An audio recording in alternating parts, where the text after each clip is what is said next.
What is the difference between paranoia and delusion? And what does it matter when you are caregiving a spouse or someone living with dementia? Knowing how to address these situations change everything in your caregiving. Hey, Christian Care Companion. Welcome to Dementia Caregiver Support for Christians, the podcast where I teach Bible-believing Christians how to make dementia care easier today, while helping you focus on tomorrow. If you are a Christian spouse, the adult child, or a family member of a person living with dementia, and you want to find an easier way, this podcast is for you.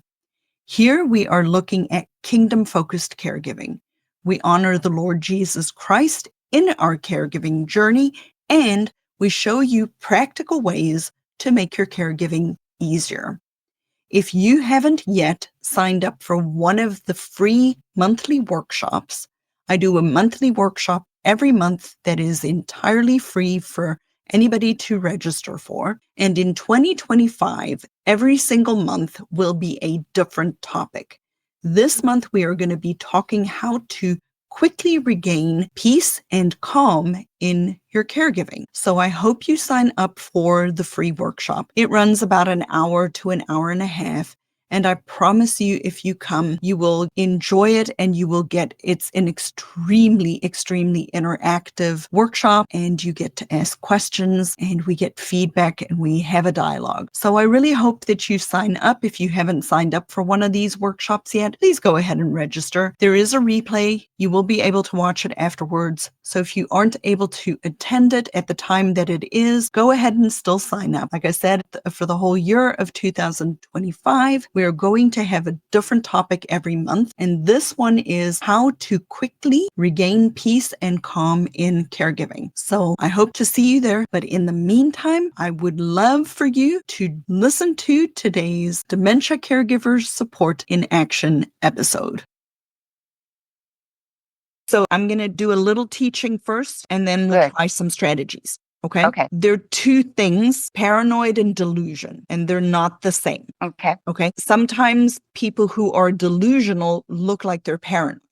But the whole scared thing, it's very real to him. He's experiencing. A delusion is believing something that isn't true, right? So he has a pretty fully formed delusion about the male, hallucinations and so on. They all go kind of together. But a delusion is when somebody is truly, they believe that is that way. And the challenge is several fold. Number one, this is true for anyone, helping any person with dementia. Immediately once we know and we recognize and we have this process going on, we are now helping people who have a problem with the wiring of their brain. Okay.